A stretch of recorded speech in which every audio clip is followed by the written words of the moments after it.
Hey,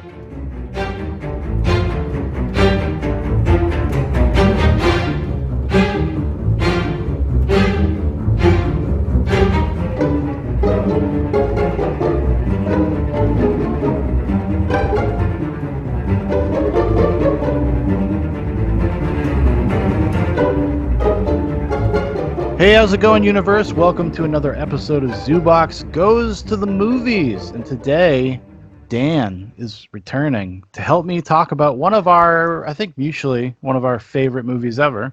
There Will Be Blood from 2007. The movie is directed by Paul Thomas Anderson, written by Paul Thomas Anderson, adapted from Upton Sinclair's Oil.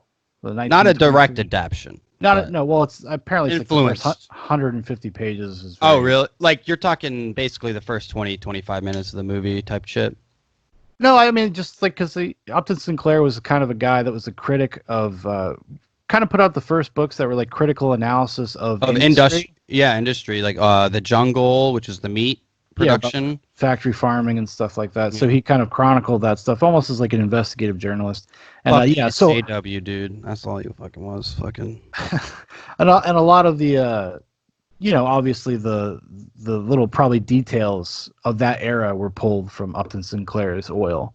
And this is going to be spoiler episode. Like, pretty much. If you're listening to this, you should have watched it already. Pretty much. Any Zoobox Goes to the Movies thing, I think is pretty safe to say. We've kind of shifted gears. We're just doing kind of picking the movies that we want to talk about, not movies necessarily that have just come out, unless something comes out we want to talk about. God damn it, Tenet, dude, we're doing it. Oh, we're doing it, man. But that's one we want to talk about. Sometimes we would just talk about things because they came out, and it's like, well, we don't need to do that. Before we continue, I just want to say to my buddy Littell, thank you for giving us the inspiration to go over some PTA films.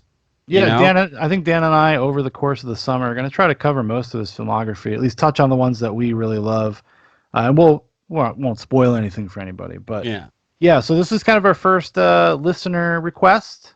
One we were very happy to do, because this is actually one Dan and I had talked about a few months ago. Like, we should do Paul Thomas Anderson movies because we have such a love and respect for them.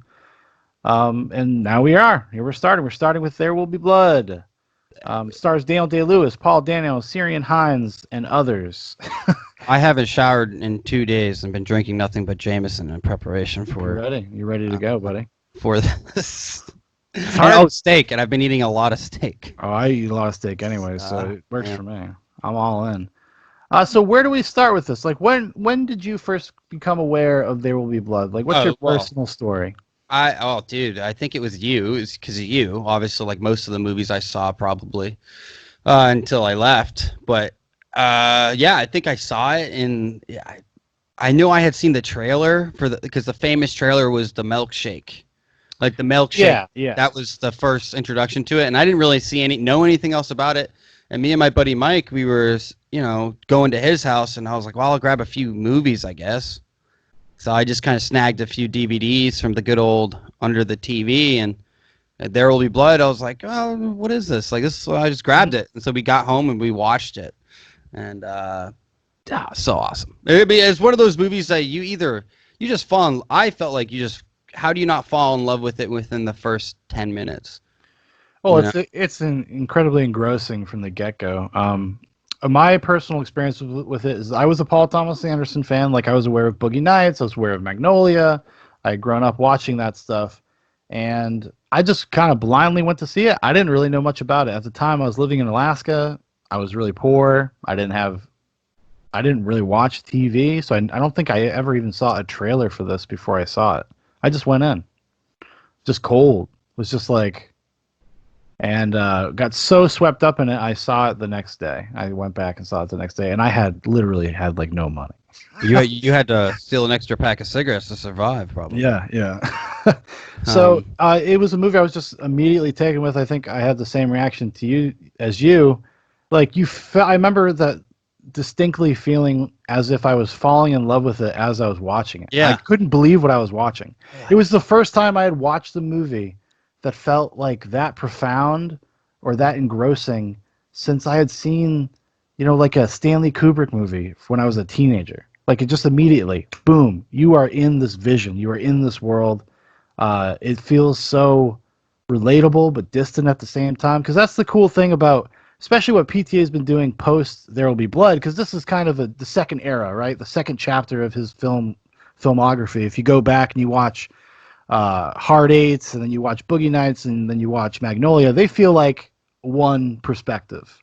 Like, and then you go from There Will Be Blood to The Master to Phantom Thread or Inherent Vice, and then Phantom Thread. That feels like almost like a different, like a more mature version of Yeah. him.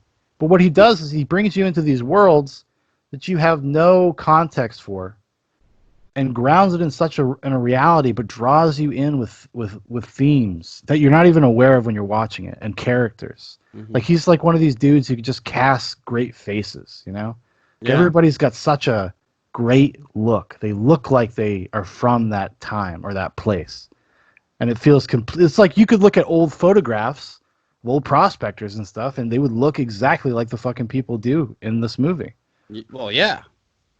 I mean, that would be the good mark of a good director, right? Oh, for sure. It's like watching Tarantino and Once Upon a Time in Hollywood feels very of the time. Like, Oh, for it's sure. very well done in that aesthetically pleasing way. I think that Paul Thomas Anderson is on another level than Tarantino. I think he's more on the level of like Stanley Kubrick. I've been revisiting a lot of Stanley Kubrick lately because if you want to go listen, not this past episode of Zoobox Goes to the Movies was all about The Shining, and we did a deep dive in The Shining and got into all the subtext and the theories and whatnot.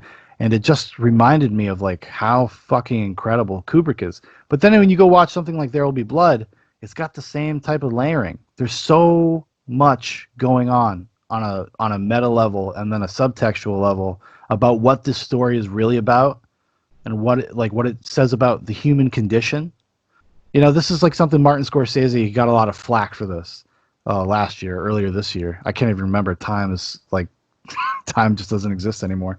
But when he criticized the Marvel movies, he's like, they're theme park rides. He's like, a film is something that investigates human nature, the human experience, and then we understand humanity and ourselves a little bit better for having experienced this movie.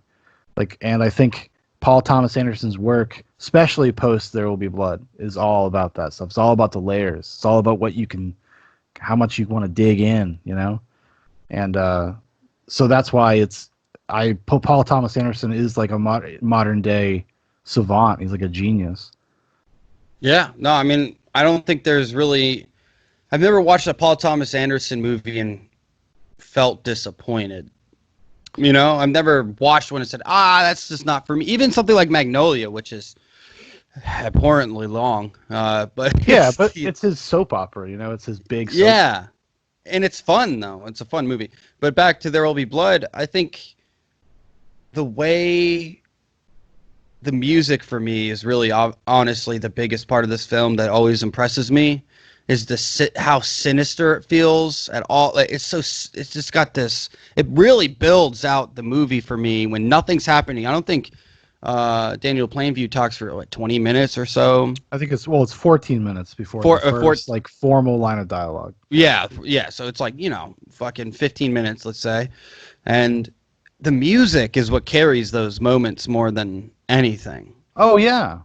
And that's a real hard thing to do. So in the Johnny Greenwood, who's from honestly my favorite band, probably Radiohead, is the composer of the film. This is his first composition for a film.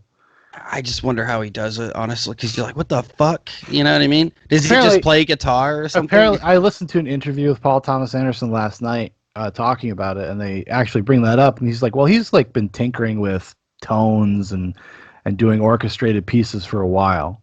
And they were, I think they're friends in some degree. They knew of each other, and Paul Thomas Anderson heard a lot of his just work that he would do tinkering. Well, he's friends with probably the whole band because he did Anima. Well, I think with Tom York. Yeah, I think their relationship starts with this. With Greenwood. Him probably ingratiating himself to the rest of them.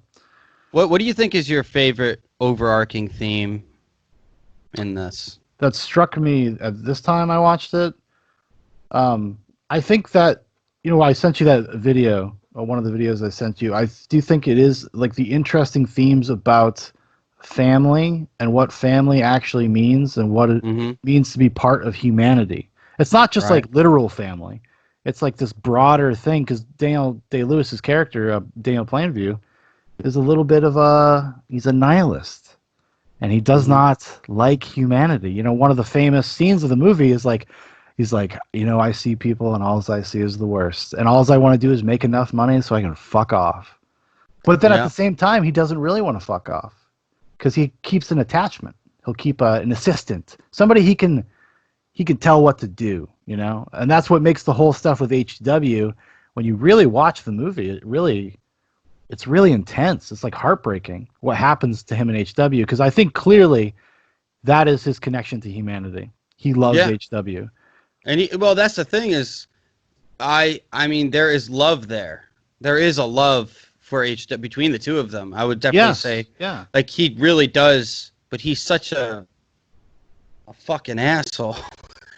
Like when HW, you know, he gets overpressurized air pocket from the oil well, comes up and blows him off the thing, and obviously ruptures his eardrums or irreparably damages his hearing.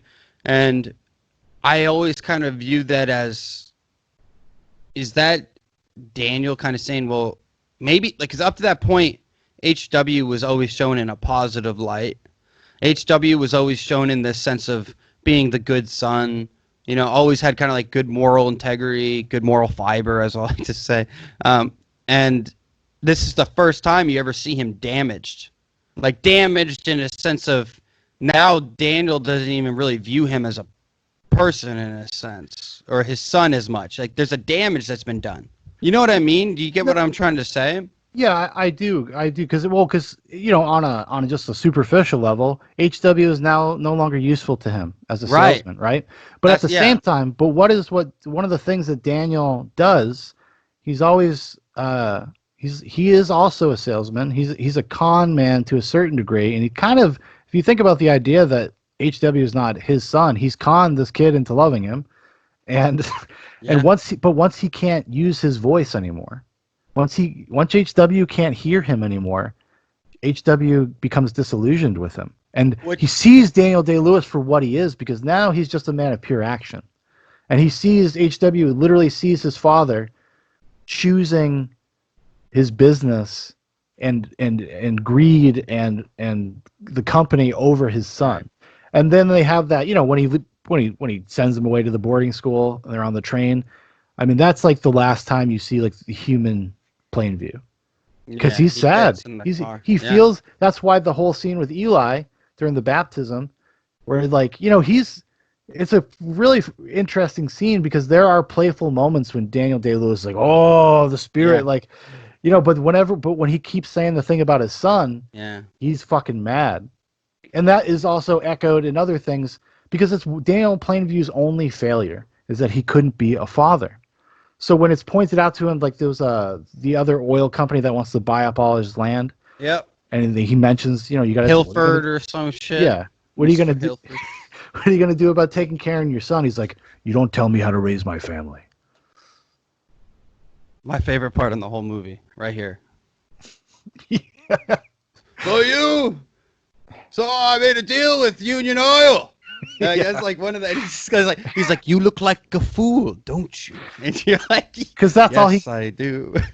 And that's because there's also this theme of subjugation, and where Daniel sees himself in the hierarchy. That's why he and Eli are these weird mirror images of each other, because they both want the same thing, which is control. They want to be on top of a pile, of a pyramid, right? So Eli wants to do it through spirituality. Daniel wants to do it through secularism. Daniel has set himself as God. He is God, even when he blesses the well, which is another fantastic scene. Eli comes up, tries to get Daniel to basically cede authority to Eli, and Daniel just like, nope. And then blesses it, but he blesses it. Daniel blesses it. He doesn't even really invoke God. He invokes the secular thing, because I think that is one of the subtextual themes of the movie, is secularism versus faith, and how they're both are kind of can be subject to the same flaws and the conship of the people that are involved in those. Well, and it comes down to, I think that one of the videos you sent me talked about how the only power Daniel really has is his voice, or his oratorship. Yeah. He's able to really lure people in, and I think that's actually a fantastic view of the relationship between the son and Daniel, HW and Daniel. But the thing that really is getting me, and I think why these movies really strike with a lot of people, there's a lot of people have troubled relationship with faith, with their parents or their father. Sure. And like, so they're like Ad Astra. That's why you love it, dude. I know why you love this movie. But just it feels like it's a very personal movie. Like I Yeah. understand the archetype, or even, and I can see it in my own life in the microcosm way. Obviously, it does it in a big way. I think There Will Be Blood has things like that as well.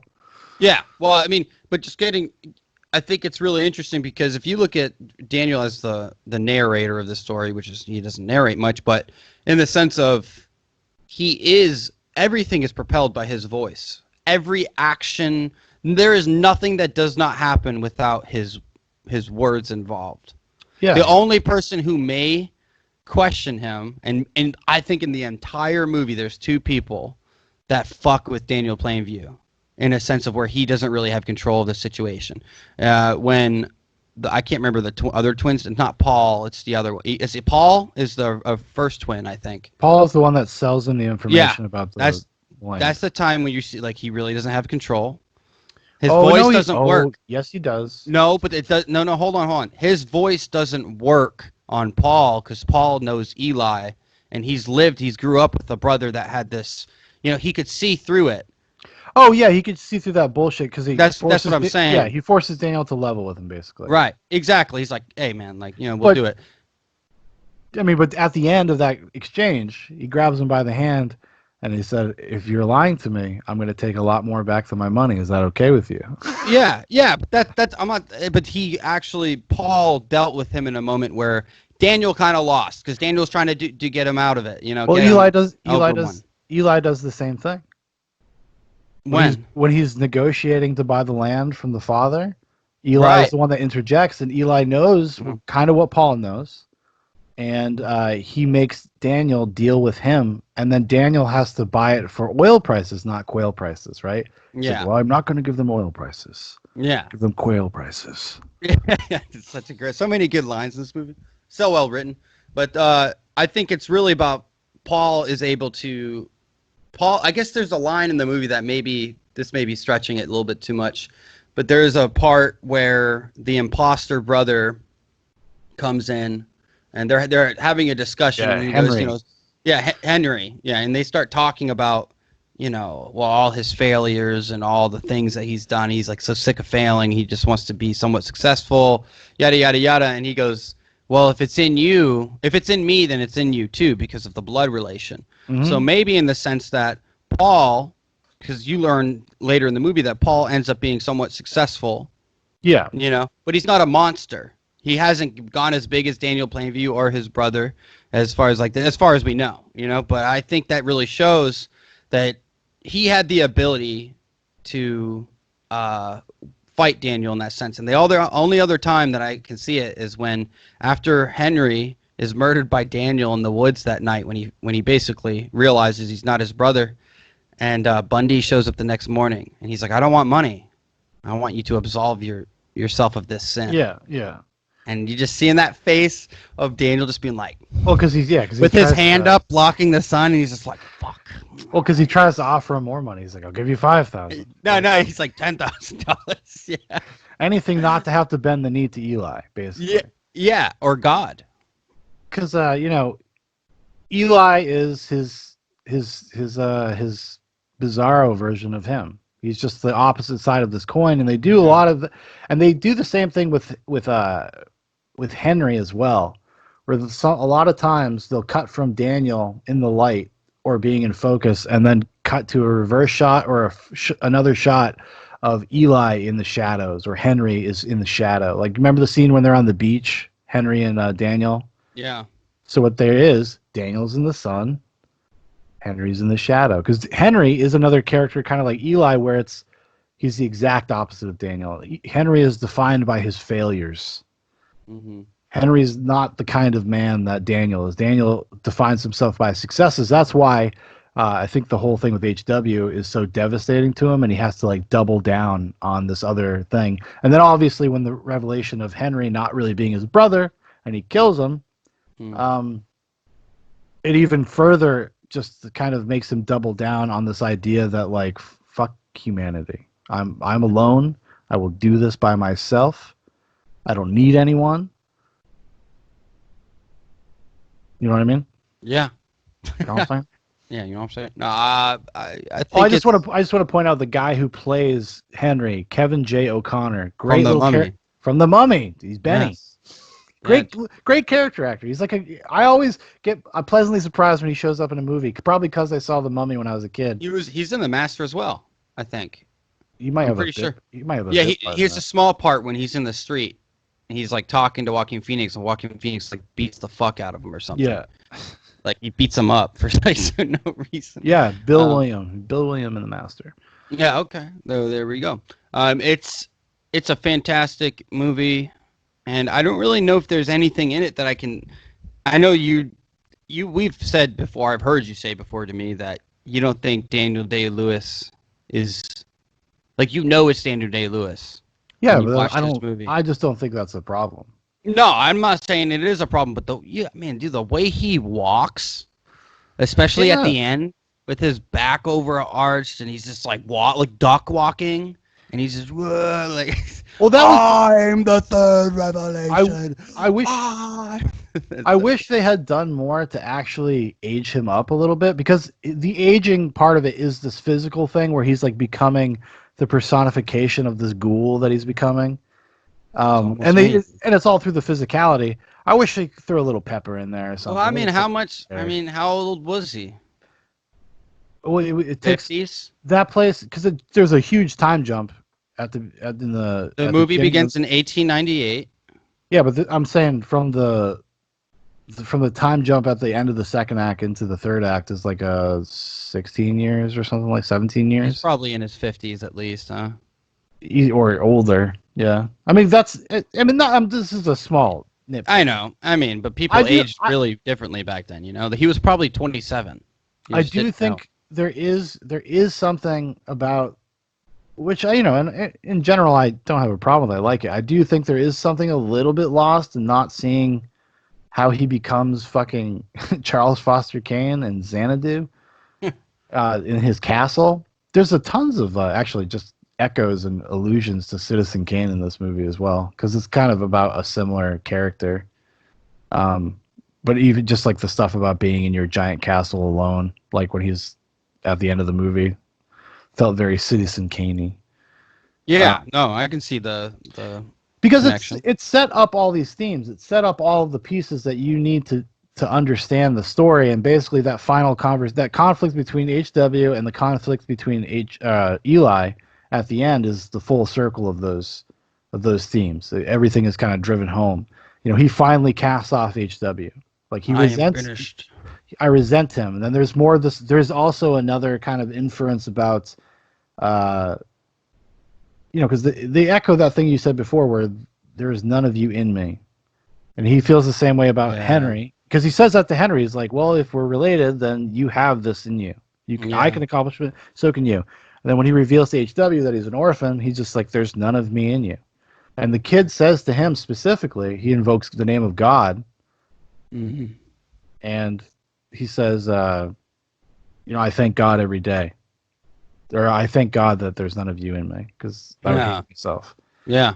So this, and then that's definitely the final let go of his humanity. He's like totally just a beast. And when dude, it's so heartbreaking when he's going downstairs to the bowling alley and it flashes back to that like just beautiful little moment between him and HW when he was a kid. Like when they're running around, when they're playing and he grabs his hat. Yeah. Yeah.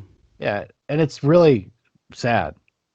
It's intense. And he's like sliding down the stairs into the descent into madness, I guess you could say. He's a creature now. He's going into his fucking cave. Yeah. Oh my God. But it is literally I love it. I don't know what it is about the fall of a man that is so compelling to watch.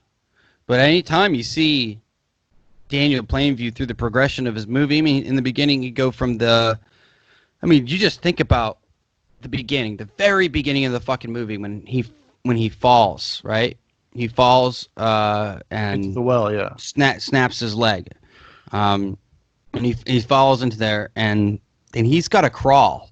And I just remember that pan up. So you just see the pan up. Mm-hmm. And it's just like, miles of nothing. He's probably 30 miles, 40 miles or something crazy. I don't know, but far. I mean, He you has could to definitely drag make himself by the elbows through the yeah. desert. Yeah. And You you're can make like, a whole movie based on just that. yeah, I That saw could it. have been a whole movie. It's called The Revenant. Thank you. Yeah. A 10-minute walk turned Yeah. into a 5-year journey. But that is probably, I mean, I can't imagine the pain and turmoil and or whatever. Because what kind of man was he before? Was he always this way? Is that the beginning of his? What is the importance and significance of showing that particular? Like, so if he when PTA is writing this out and he goes, okay, like I want him to get injured and then just show nothing. You don't really see what happens, but he had to go through hell to get where he went. So I'm like, what was the significance of that for as a theme or an arc, and how does that connect to the rest of the movie? Because it's a character statement. Like he has his perseverance, strength. Nothing will deter Daniel from getting what he wants. Exactly. Even Yeah. he has to drag himself across a fucking rocky mountain landscape. And also another little weird nod, other film nod, and it happens right around this time. It happens in the beginning of the movie. The movie's opening shot and music cue is almost identical to 2001: A Space Odyssey, when it fades into the hills. Yeah. Mm-hmm. That's and that like that sonic noise. Yeah. That's almost the same as 2001, and I was like, oh, that's really interesting, because 2001, if you remember that part, and that sound cue comes back a few times in the movie, almost like every next evolution of Daniel's progress as a capitalist or as a businessman, and I think it's supposed to. I think if I were to guess, I would say it would be because 2001 is actually about self-actualization and about the evolution of technology and how that is going to lead mankind to its like higher purpose or whatever. And I think this movie, I think this movie in a weird way is like a microcosm of that, just in one person's life. You're getting to see the same type of things and how basically secular drive is going to lead us to becoming gods or something. Shit. Yeah. Pretty hardcore, dude. Or are we already gods? I went deep into the paint on this one. Into a simulation. Well, that perseverance that Daniel has to have perseverance throughout this film. Yeah, whether he's good or bad, it doesn't matter. Good, yeah, good, bad, or indifferent. Yeah, you got to have some sort of insane amount of drive to take over and fight, because he's the little guy. He is the little guy because Union Oil and Standard and all these other like companies are coming in trying to fucking like, hey, dude, we'll give you $1 million to fuck off. Which in 1911 or 15, whenever that period, is fucking probably comparable to what, I don't know, like $100 million today. Yeah, he would never have to do anything ever again. Yeah, right. You know what I mean? So he goes, and he doesn't even. It's not even the fact that he doesn't want the money. He just doesn't want them to win. It's not even about the money for him. He's like, I just don't want you to beat me. Because he has a competition inside of him, and he does not want to see anyone else succeed. That's how he feels. And like you said, him being the little man, I mean, when he's talking to those oil guys, and he's like, well, you going to change shipping prices? Yeah. And he's like, dude, you he's own Alex the Jones. railroad. Yeah, he's Alex Jones. Well, because they do. They own everything. So he's like, I'm just going to have but not the boats. That was the whole thing, right? Yes, with Union Oil, because they own the boats or whatever. Yeah. So what he's going to do, though, he's just going to make a parallel industry and see who comes out on top. He's just like, well, I don't know what will happen. And the oceans but don't need tracks. But the kicker is not just that. It's the fact that the guy insulted him by telling him how to raise his family. That's actually what bothers him. Well, do you know what I realized watching it? Because I don't think I've ever had this thought when I was watching that scene when he's like, well, what do you expect me to do after? Because he basically is like, well, what am I gonna do if I'm rich? What is there left without I need to do something. I need to do this. Yeah. That's what Daniel's saying to him, and he goes, well, I don't know, like maybe take care of your son and raise him. And I just feel like that is exactly what Daniel would have said. Daniel would have said something very similar to somebody. Daniel would have. To manipulate somebody out of their Well, because property. he does it to the entire fucking every town. I've traveled across half our state to be here tonight, which is an amazing. Just saying, Of opening course, line. yeah. Um, That's his stump speech, man. this is my son HW. But like he goes bread. Like he just like he stopped kidding about food and grain. It's great. because he's when he literally says we provide infrastructure, we do this. He's selling them in a dream. He's selling them a promise. He's not selling them fame and riches. He's selling survival in the same way that Eli does, except he's the secular version. He is industry. He's industrialization. And then that's why Eli kind of hates him so much, because he's a secular god to these people now, because he's going to give them everything. He's like the devil. He's going to come in and give you everything, but it's going to cost your soul. Did you know Paul Dano was only supposed to play Paul in the beginning? Yes. I'm sure you read that, right? And he only had 4 days to prepare to play Eli. Because they I feel bad for him, because I think it kind of shows a little bit, but I don't. I think he does a fantastic job in it. I think the performance has grown on me over the years, because I think it is more appropriate, actually, for him to be that way in juxtaposition, like thematically, what they're supposed to be, in juxtaposition to each other, Daniel Plainview and Eli. But like, I remember the first time I watched it, it's just like, Paul Dano is not bad, but like, he's standing next to Daniel Day-Lewis, like giving the performance of his career. Anybody would look bad, I guess. I don't know. But we go back to, like, say somebody like Henry. I never once thought in my head, well, that's bad. Right. But I think the try-hard nature of the performance, almost in a meta way, works. That's what I'm saying. Yeah, that's what I'm saying. It's like, it really shows how uncomfortable Eli is in this situation, because of how uncomfortable Paul Dano is, because he's being challenged in some sort of artistic way, and Eli is being challenged in some sort of secular god versus faith god. That's fair. Yeah, that's a fair point. So I always liked his performance, because just that scene where they're in their old church, it's like the first time, and he's like sucking the old lady's fingers and shit like that. I'm gonna suck the devil out of you and shit. Yeah. And you know what? Actually, something I really wanted to like even hint on is the lack, like, Daniel is not human in the sense of he doesn't have any sexual perversions. He doesn't like, anything is ever sexual with, like, so it's so weird to think, because that is another duality between him and Henry, because Henry wants to go out and get liquored up and fuck chicks and shit. No, he's completely just ambition. He's pure ambition. I was thinking about it, the way to put it, he is like the personification of manifest destiny. I will go west. I will achieve. It is my destiny to do so. Like, this is my destiny. Nothing gets in my way. Everything is a distraction to him. Yeah. That's why he fucking can't stand anybody, because they're just getting in the way of his success. Mm-hmm. That's all they are. They're just roadblocks. They're just obstacles. They're not.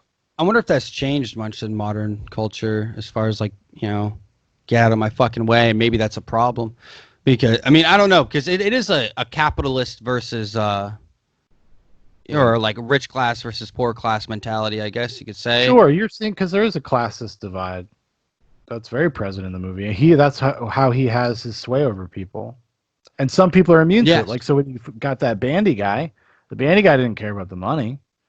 Mm-hmm. He wants your spirit. He wants your soul. Like, so what I mean is, like, having all this money and success and all these things on a human level, like, doesn't matter to some people. Some people just never respect you because of that, and that bothers Daniel.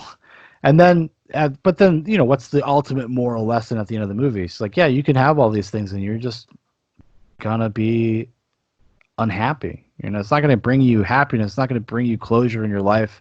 It's not gonna fill that hole. Well, would you say that Daniel Plainview has some sort of Midas touch? You know what I mean? Like, I don't know if I would say Midas touch. Because we see him fail. We see him fail. We see him fail a few times. We see him the first time he's pitching to that town, and they all get all up in arms. which is another character moment to and inform then you about his and character. then He just then he walks goes in away. and no, but then he goes and buys it from the people that he goes and Yeah. buys it. Yeah, but what he says is like, I'm not going to fucking I don't actually care about your concerns. I'm not going to listen to you. Yeah. I've made you an offer, and I feel it's a good offer. If you don't like it, fuck off. So what he does is he goes, he just buys it from the people willing to, and says, fuck the town. Yeah, but like Yeah. that's just, but that's my point. Is he has this Midas touch in the sense of he will get what he wants, and that ambition is the touch. That's the Midas touch. If you don't know what Midas touch is, everything he touched turned to gold, and that's like something. Did he wish for that? Who gave him that? Bestowed him that power? I can't remember. But Yeah, it's like it was a wish. a wish, right? You know, you could touch it, and Then then he his turns whole his life. family into gold. Yeah, can't even fucking get laid now. Oh, I'm so tired. I need to get on my horse. Turn Yeah. to gold. Gold horse ain't going nowhere. Yeah. I need to drink some water. Turns to gold. Can't drink water. There was Turns also gold. that what was that old book? Who wrote? This is a little sidestep. I'm just curious though.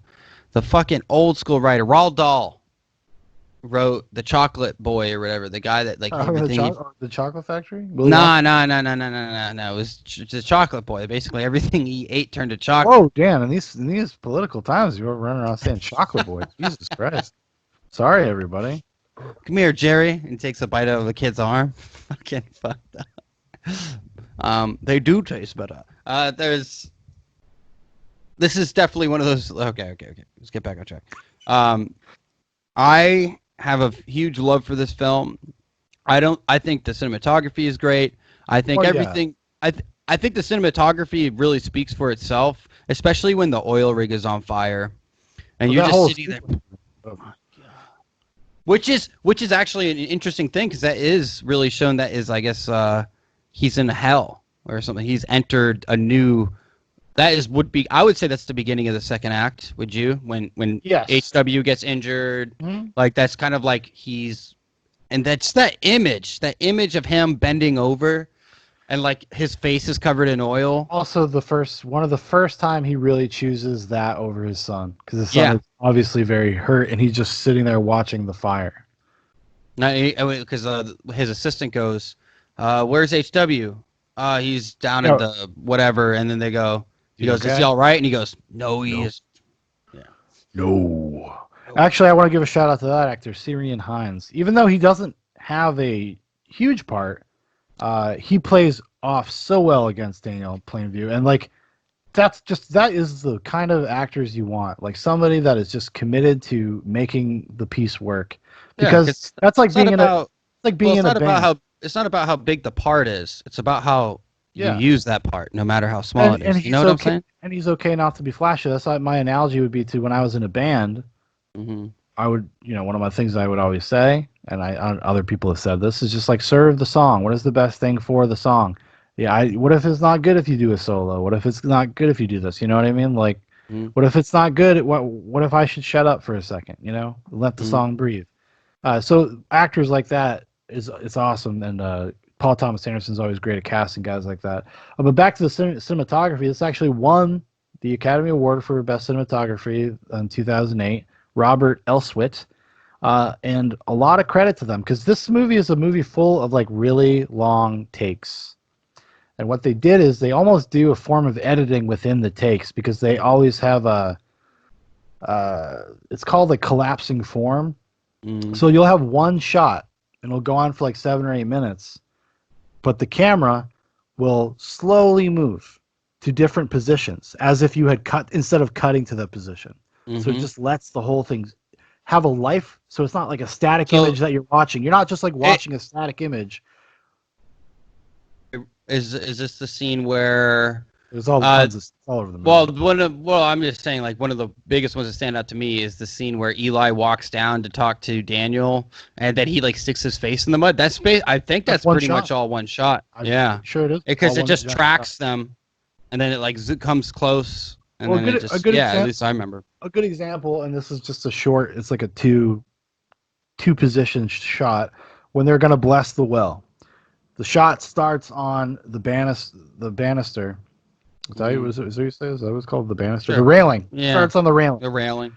And you see Daniel's hand. It's focused on Daniel's hand. Daniels moves his hand off and walks down the stairs to meet the crowd, and then the camera just suddenly just shifts and comes down to them. Like, and the movie's full of shots like that, full of cool little moments. Also, the editing in the movie, just in general, is incredible, and because, like I said, there's a lot of long takes, and which is very unusual for a modern movie. Most movies cut every 3 seconds or so. This movie has an average of like 13 seconds between a cut. Wow. That's the average for the movie, and the guy lost to the fucking modern day erratic editing of The Bourne Ultimatum, which is a movie that cuts like every second. Literally every second or two. Yeah. And this movie also lost Best Picture and Best Director to No Country for Old Men and the Coen Brothers. But that's a great film too. So no, it is. It is. But I think film. I think 100 years from now, what movie is going to be talked about? It's probably There Will Be Blood. Not to say that's not taking anything away from No Country for Old Men. I think that's an amazing film. That's a toss up. You could have went either way on that one. Like, I mean, I gotta watch No Country for. I gotta watch it again. Maybe we should do that too, because that's a fantastic film. But oh man, it's such a good movie though, man. It's such the guy that plays what's his name? Plays the main bad guy in it. I can't remember his fucking name right now. He also is in Skyfall or whatever. Javier Bardem. Ah, fuck, he's so good in that fucking movie, man. Everybody's Brolin's really good in it too. Everyone's good in it. Denzel Washington. Oh, never mind. It's American Gangster, but I still love that movie. No, but there's Ridley Scott shout out. I am surprised that only Daniel Day-Lewis won, because Daniel Day-Lewis won for the best actor, right? Yeah, he won. Him and the cinematographer won. So won 2. Well, I mean, 2 out of 4, 50%. The idea that Paul Thomas Anderson doesn't win Best Screenplay, doesn't win Best Director, is a crime. Well, how has he ever won? No, he's always been. I think he's been nominated for everything, and he's never won. You're telling me The Master? No. No, listen. I will be honest and say The Master is. I like The Master more than I like There Will Be Blood. That's your favorite PTA, isn't it? That's one of my favorite movies. That's probably my favorite movie. Period. It is my favorite movie. And how? But like, no, I can't believe that, dude. I can't say how the fuck can PTA from Punch Drunk Love? How could that have not won best comedy? Why could I have not won best comedy? Oh, not at the Oscars. That's the other one.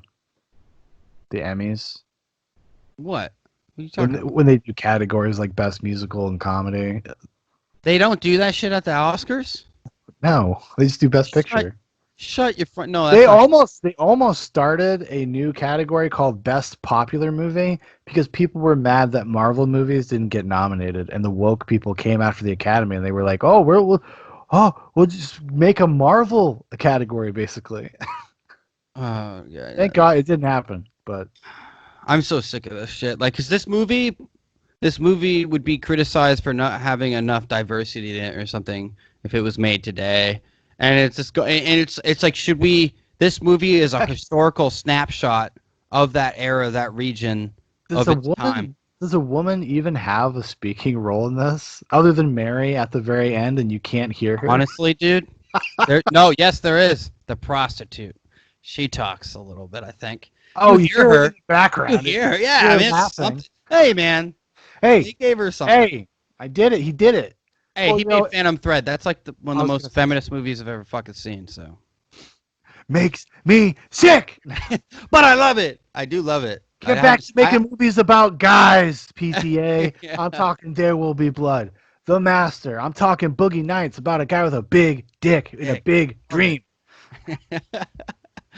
It's an amazing film, man. I just don't think there's anything else like it, in a sense of people aren't pushing those bounds. Dude, like, they're not making films anymore. A lot of people aren't making these things like a film. Not the scale. That's what I mean about, like, it's like David Fincher, Paul Thomas Anderson, and who else? I mean, I guess you could put Tarantino in that grouping. Although I think Tarantino's a little more shallow. Nolan. Yeah, but no, that's the intention of, like, Tarantino is shallow by choice. in the sense of he Yeah, likes 'cause it gritty, fun well, action shit. he just likes to reference other movies. Like, so that's Yeah, I mean, a lot of it. Although he's just he's got he's good pop dialogue. culture. He's pop culture. You know, He that is, is what and not in a from bad way. He's there. Yeah, the master of that, right? yeah, he's definitely He's like what J.J. Abrams wishes he could be. fucking, you know, dude, like there was hope with Star Trek, okay? When they rebooted Star Trek, there was hope. And then you went and made fucking Star Wars. Well, let me Fuck. ask. I would, you know, if you like this movie a lot and you want to have a movie that is like immersive on the same level, it's a little slower, and I know you haven't seen it. Is Barry Lyndon, those Stanley Kubrick's Yeah, Barry Lyndon. It's dude, got the anytime I've same. seen it, like every time I've always wanted to watch it, but it's like, you know, and I know I'll like it because I You like will. You will. Kubrick.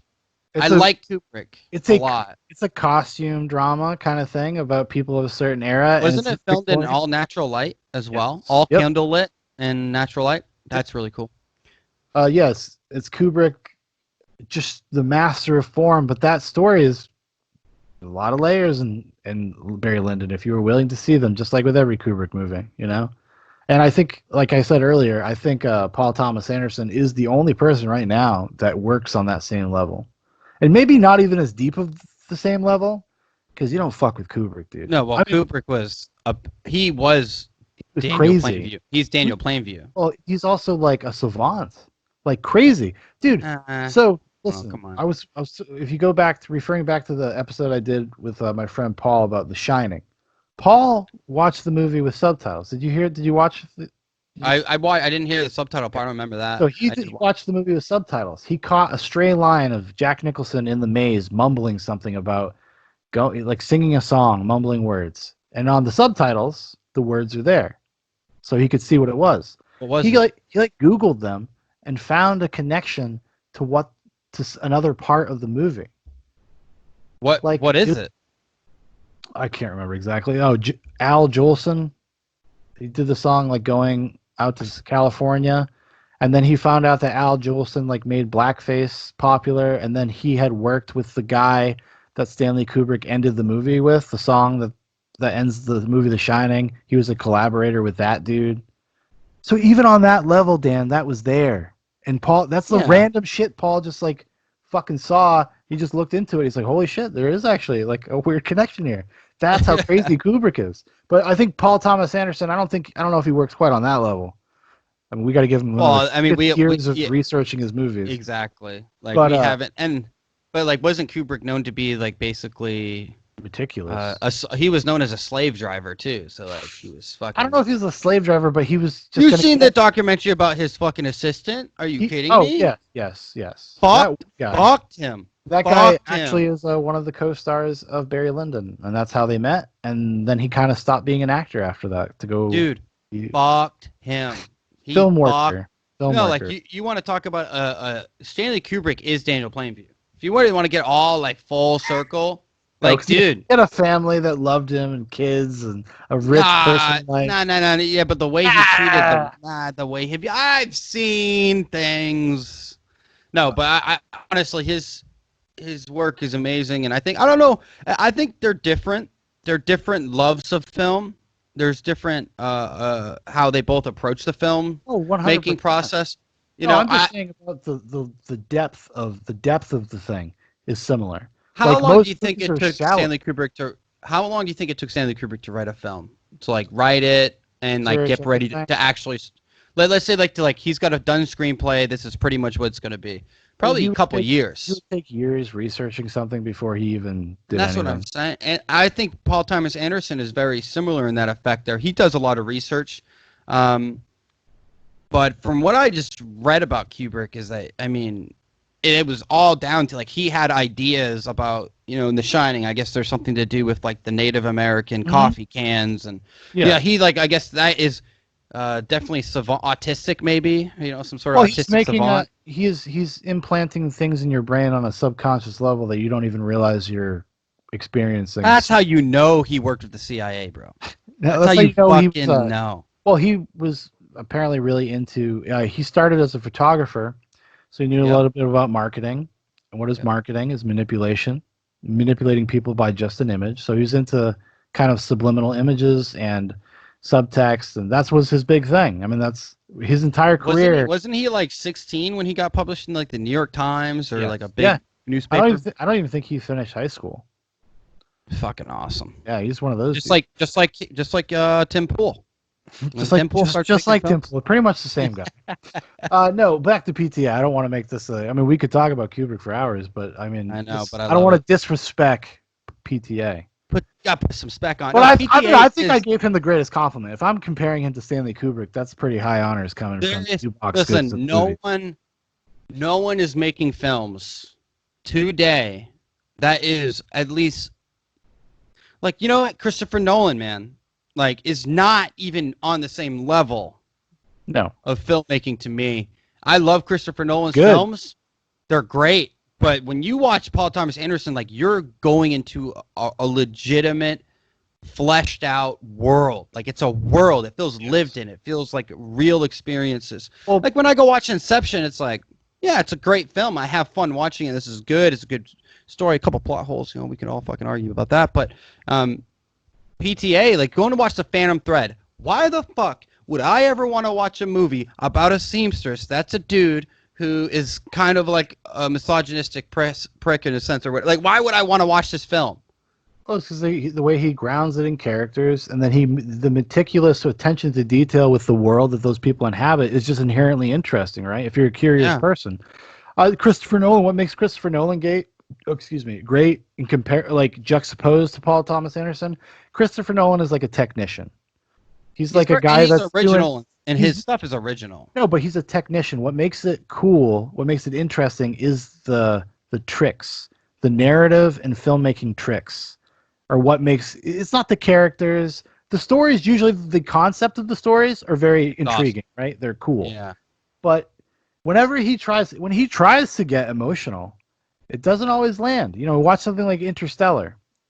I think on some level, like I do, just as a dad, like I get where his character's coming from, but it's not the most interesting thing about that movie. It's like the way the movie's made that is actually the most interesting. It's not like the human drama is the least interesting part of a lot of Nolan movies.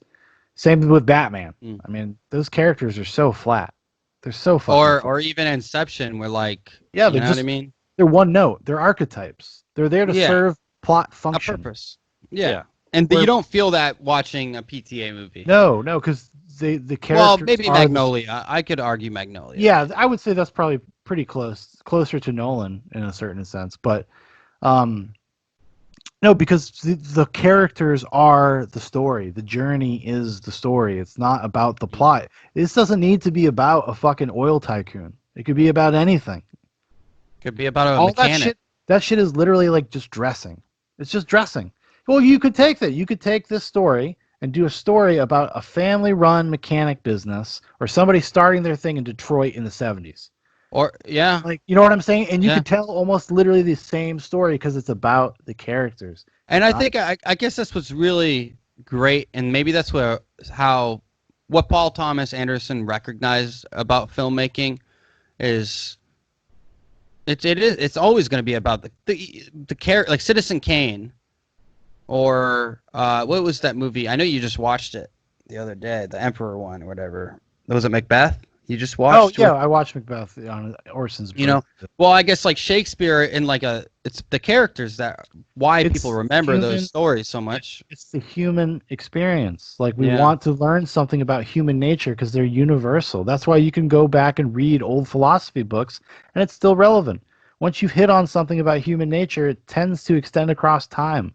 And I think good filmmaking does that. Good art does that. That's how it affects you. It moves you as a human being. You learn something about yourself and about other people. That's why it's so frustrating, that whole thing with Martin Scorsese getting lambasted because he didn't think Marvel movies were films. Like the stupid semantic debate with these fucking gross film fans. You're just no, they're not even film fans. It's like the fucking pop culture movie critics. Well, like the movie critics, because what we're seeing today, and which is kind of unfortunate in a sense, but also very probably good for cinema as well. The success of these films will lead to other films being able to be made. And that's the truth. You know, like you got a guy that was a production assistant or assistant cinematographer on the, you know what I mean?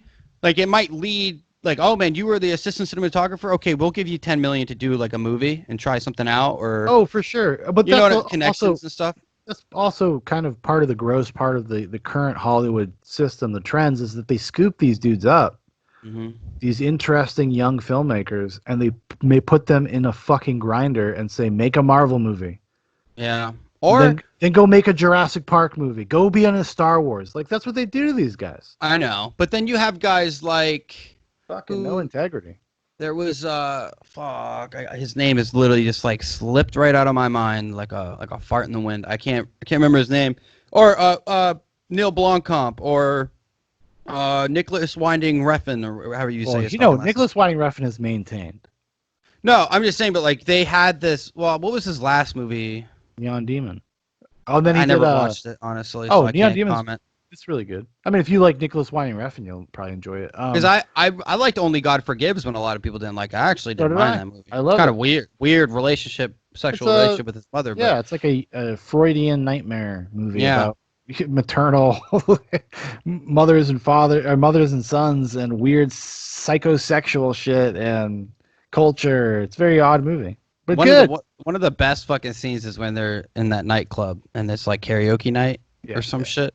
Anyway, but it's a hard thing to maintain your individuality when there's so much pressure to, especially in a place like Hollywood, because I believe this movie made $46.2 million in reference to There Will Be Blood on a $25 million budget Yeah, in and look what cinema. they did with $25 million. That's really what's going on here, and not to mention they fucked the production of No Country for Old Men for a whole 24 hours. When Oh they were yeah, doing the yeah. oil rig burn scene, it was like because they were filming, I guess, in the In the same same general area. Yeah. region Yep. or whatever. That's Yep. fucking awesome. So PTA got to fuck you anyway in there. You know, we'll respect it. I just keeping your individuality in a modern sense when it comes to an art form where you have to conform. And it's like even Banksy, like I was reading the other day, Banksy fucking went out and like basically did this new mural or whatever Hmm. in support of Black Lives Matter, which is fine. You have the exact right to do that, but it loses the sense of all its meaning. And what PTA has been able to do throughout his career, as you've literally watched, he's known as the VHS director generation, I think is what, like, because they were the first people to get VHSs, and Yeah, yeah, yeah. so he's considered the first of the VHS directors, I guess, is what I was reading, which I thought was interesting, and Yeah, it really people that shows. had access to movies on the regular in Well, their own what house. you saw mass commercialization of these products being able to be put into every person's home. So now it Yeah, became a that's what I different mean. type of, yeah. So it You became didn't a have different to. type of industry, you Yeah, know, yes, yes. and it grew. But like being able to go see those old school movies and being able to have a love and appreciation for them, and to still in this climate to still make challenging, confronting movies that aren't about pandering or aren't about like laying one side to the other and Yeah. just letting the movies and the characters speak for themselves. It's hard to do. It's Well, a hard thing to balance I mean, in today's world. as a film fan and as a fan of art, I want to see an artist's vision. I don't want Yes. my fucking worldview just reflected back at me so I feel good about myself. That's what I'm saying, dude. I I don't need CNN and MSNBC in my fucking. stop, Tim Pool. No, I mean this is what we and this is a tangent a little bit, but there's all the controversy with The Last of Us 2, right? And we had a little like discussion about it one time I will never buy that. privately. No, but to me it was just like the thing that I don't know about the particulars. I get people not wanting to buy it, whatever, that's your choice.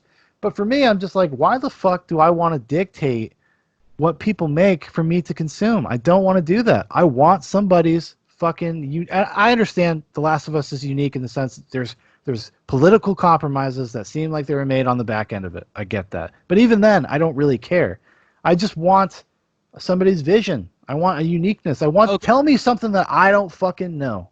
okay, Show but me if you something. if you saw if PTA made a movie about any what we'd say modern controversial subject, okay, I feel like there would be at least honesty and a perspective that would be valued to the individual experience of the main character.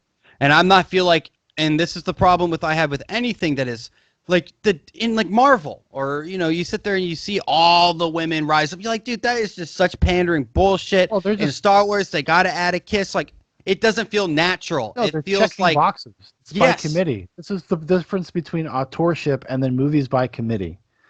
exactly. Because This is why we don't live in a democracy, people. Okay.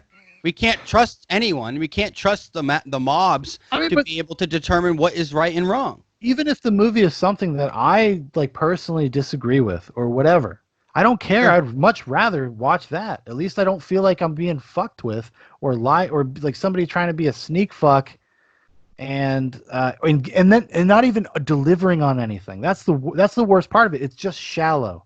It has no substance to it. It's just to make people feel like they've done something virtuous by buying a ticket or consuming media. No, go ahead, say it. Go ahead, say it, dude. Put the black box up because I did it too. I did it for a second. No, I did it didn't for a do second. that. I did. No, I know. And then I thought about it. But then I thought about it, and I went back and deleted that shit. I was like, "What is that? What am I doing?" I'm like, "What am I doing? Am I a cult?" Conforming to predetermined modes of behavior. It made me think about it, and I was like, you know what? Like, I should not have to do something to prove my value or worth to a community that doesn't really care about my opinion in the first place. So, but when it coming back to PTA, to be able to confront the machine and to be able to confront because if you can still, because we're saying $25 million is not that much money, which in Hollywood, it's really not that much money when you're spending $500 million on a fucking film. It's impressive the foothold he has garnered within the industry to be able to still make content that is his. Yeah, he's one of these guys like Fincher or Tarantino, where they just like Fincher probably even is more Fincher commercialized. Even when he did Girl with a Dragon Tattoo, like that's Fincher's movie. Like there ain't no studio coming and fucking with Fincher. Like I wonder what was and that's the most was that Fight Club that did Fight Club give him that freedom? You think like having a big hit like Fight Club? Well, culturally, we could talk about Fincher for a second. Basically, he had an awful experience with his first movie, which was Alien 3, and it was studio and meddling involvement. Wouldn't let him make the fucking movie he wanted to make. It was a nightmare, and he basically was just like, it's never gonna happen to me again. And he gets it in writing. So from 7 forward, you're seeing that's Fincher. Like 7, obviously, fantastic film. He gets final cut on everything. He does not compromise. He's one of these Kubrick guys. He's like, we'll stay here for a fucking week and flip through a book. I don't care. It's going to be what I want it to be. Like, he's that guy. That's the kind of dude he is. Mm-hmm. And actors have talked. I remember Mark Ruffalo. He's like, yeah, on the 50th take, I'm like, can you give me some direction? And he's like, just, no, it was good. Let's just do it again. Why not? The Kubrick used to be the same way. Yep, he did Tom Cruise and Richard Donner. Like it was like a whole week or a few days or something. It was Sidney Pollack. Sorry, my bad, guys. My guy. Huh? Well, the story is the first because this connects to that story. That's not Richard Donner. No, it's Sidney. The Pollack. Director. Sidney Pollack, the director. Different. Oh, but he directed Lethal Weapon though. No, Richard Donner directed Lethal Weapon. God damn it! Who am I thinking of? But anyway. You're thinking of Sidney Pollack. But the guy. I know. The guy who played that character originally was Harvey Keitel. And Harvey Keitel famously was on the movie for like 3 days. And they kept shooting the same scene over and over of him and Tom Cruise walking through a doorway. And on like the 60th take, Harvey Keitel just looked at Stanley and said, "You're fucking nuts, man. I'm fucking out of here." And he just left. and then what connects to that, because Sidney Pollack, apparently, it took them a week. You've seen Eyes Wide Shut, right? Yeah, you've seen it, of course. Yeah. The billiard scene where towards the end of the movie. That's the scene I'm referencing right there. So Sidney Pollack asked Stanley, it's like, Stanley, don't you think why are we doing, can you give us some direction? Like, why are we doing this? It's been a week. He's like, Jesus, Sidney, I didn't think it was going to take this long either, but isn't it worth getting right? Like, that's how they think. They don't fucking care. Once again, Daniel Plainview being represented by Stanley Kubrick, as I stated before. I think my theory is strong. Maybe this is actually Paul Thomas Anderson's kind of like fuck you to Stanley Kubrick. He made this entire film as a fuck you to Stanley Kubrick in a way. It's like, I'm going to put 2001 Space Odyssey in the beginning, just say, fuck you. I realized that when I was watching it, and then I was watching a Q&A with PTA and Daniel Day-Lewis, and somebody asked him, he's like, the opening sound and the opening shot is exactly like 2001. And he's like, it probably is. He's like, I just, that movie's just kind of in your DNA, you can't get away from it. I'm sure everything I've made has something like 2001 in it. So that was his answer. And I was like, nah, dog, because they don't, PTA and even Daniel Day-Lewis, you watch them in interviews, they're very coy. They don't like talking about the process too much. They give these very boring answers. They're honestly not great interviews because they don't go deep. They don't want to give away the seasoning, dude. They'll tell you the meat and potatoes, but they won't tell you the seasoning, baby. They talk about all the technical aspects, like the literal, like, oh, this is what it was like to meet Johnny Greenwood and work with him. Like, dude, I watched this actually hilarious video the other day, and it's a dude. He walks into his job, and he's got like wooden clogs on. He's like in an office job. They're like, "What the hell you wearing, man?" He's like, "I've decided."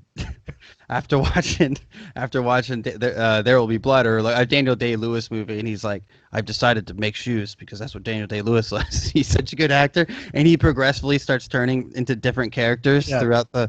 It's pretty funny, dude. I wish he'd been like, these are my new Day-Lewises. You don't like them? These are fucking baller, dog. Three of these in the world. There's only 3 of these in existence. He pulls his feet out. It's like got gangrene and splinters and everything, like all fucked up. Worth it. I mean, hey, you know what? He is an obsessive man as far as Daniel Day-Lewis, I guess, when it comes to the process.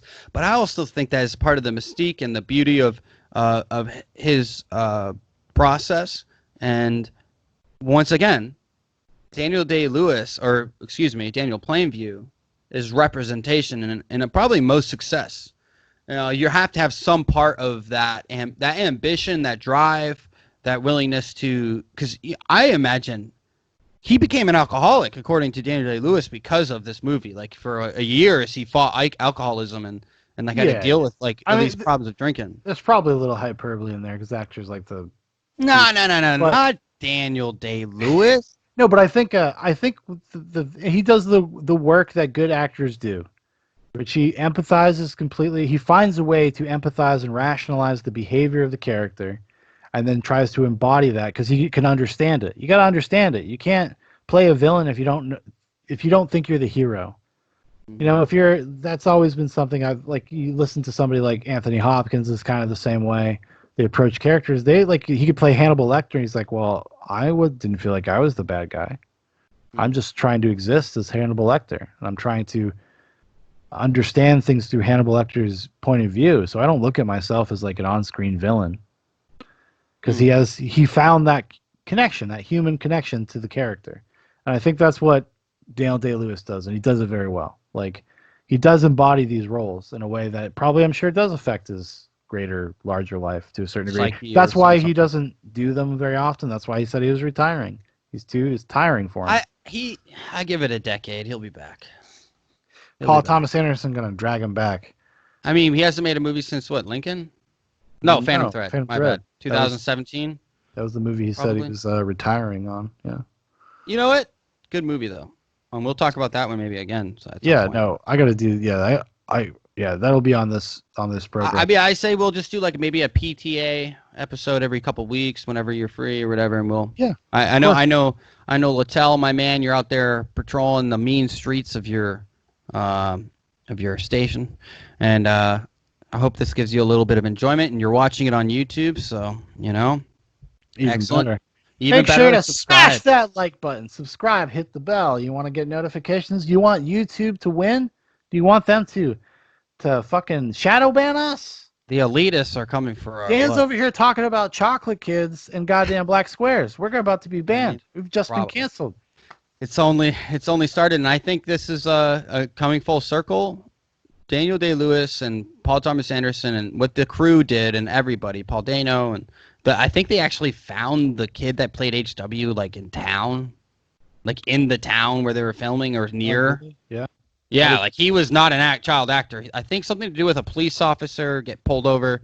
Look it up. I can't remember the entire story, but he is not a child actor. He was nothing. He had done nothing before, and I don't think he's done much since. So interesting.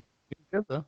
But this entire process, and I think of these movies, I don't think it's magic. I don't think it's. I literally don't think it's. I mean, there's definitely luck involved as far as I'm sure funding and getting the actors you want and everyone's schedules lining up. But it's really a testament to the ability that movies can still really get done and be made in such a good way, and they're entertaining and they're compelling and they're deep. It's just like that old saying, it's 90% hard work and 10% talent. 10% is that mysterious thing that you can't define, but 90% of what you do is just ambition, it's just hard work, it's just putting your nose to the grindstone and grinding it out. That's what it is for everything, whether it's art, any artistic goals people have, any more material goals people have. It's the same thing. To achieve those things, you have to be just willing to work. Absolutely. You know? Absolutely. I'm really happy that we picked to do this movie. I really am. Any reason to watch There Will Be Blood is a good reason. You know? Dude, seriously. I watched it. I was like, fuck, it's so good. He just keeps telling you, like, fuck. We gotta get like a screening room somewhere, and then once a year we gotta like all get together with bourbon and steaks and potatoes and vodka. A little vodka and watch There Will Be Blood on a giant screen. That would be fucking sick. Well, I mean, Ryan's got the projector, so. Well, that's true. That's right. We could be projector life. I mean, listen, dude. Once I upgrade, to a house that's mine, and the AC's broken right now, so I'm fucking dying inside. Okay. My glasses were fogging. If you go back and look at the beginning of the episode, like my glasses started to fog. Yeah, this is not a good time for the AC to break. That happened to me last year. Yeah. Good times. All right, we'll talk about that after. Nobody needs to hear about your fucking problems. It's hot, dude. I feel like Daniel Plainview, struggling. Crawling through the desert, through the Rocky Mountains. Exactly. This is my pilgrimage. Yeah, in closing, obviously, love the movie. One of the most impressive films to come out in 30 years. I do think this will probably be remembered. Whether or not it's my favorite PTA, I'm not sure. I probably got to go back through and at least watch like The Master, Phantom Thread. I mean, I really love Phantom Thread. I'm gonna take you, my little boat, to China. He started, actually, the way Trump says China is the same way Philip Seymour Hoffman says China. Yeah, maybe China. Maybe he's a fan. I think history is going to remember this as his best movie, whether it is or not. I think it is such a statement. It is such a perfect execution. Like, there's really nothing, almost not a beat missed in this movie. It's almost perfect. It's almost perfect. I would say it's a 9.9 out of 10. That's as close as you can get. I would give it a 10. I would just give it a 10. I wouldn't even bitch about it. I'd just be like, nah, that's a 10. Because even if it has problems, it overcomes the problem. It's not even, I can't think of it. There's nothing. I only have one problem with it. I have one issue. What is your... The time jump between at the beginning of the third act. I do think it turns into a slightly... The performance is just a little more caricature-y than it was before. And I think part of the problem is we don't see... There's like a beat missing in the middle of that time period that would maybe help smooth out that transition to Monster Daniel at the end. That's all. That's my only thing. But like I said, it's so... Okay, well, why don't you go make your own fucking movie, Shaun? Why don't you make your own There Will Be Blood? Yeah. I'm going to make There Will Be Blood, too. And it's going to be about that missing 30 years. Yeah. Electric Plainview. It's going to be about... what should it be about? Can't be about oil. It could be like Daniel Plainview. We find out he did have a son. Oh, shit. Then he murders his son. And he's a newspaper man. His name is Roger Ailes. Yeah. All right, everybody. Thank you so much for listening. We really appreciate it. Any type of suggestion anybody has, please shoot it down in the comments. We will definitely consider everything and all suggestions for films to talk about. Zoobox on the movie. On the movies. Zoobox goes to the movies. If you'd like to know more about Zoobox, you want to keep in touch, links in the description for Facebook, Instagram, and my personal Twitter. Also, links to the audio versions from iTunes, Spotify, whatever. If you listen to us on iTunes, please rate and review. Some son of a bitch gave us 1 star. Okay, so we're sitting at 3 5-stars. We're getting review bombed out here, man. Oh my God, they've come for us already. As we're recording right now. But yeah, thanks for listening, everybody, and thanks a lot, Dan, for coming and talking to me.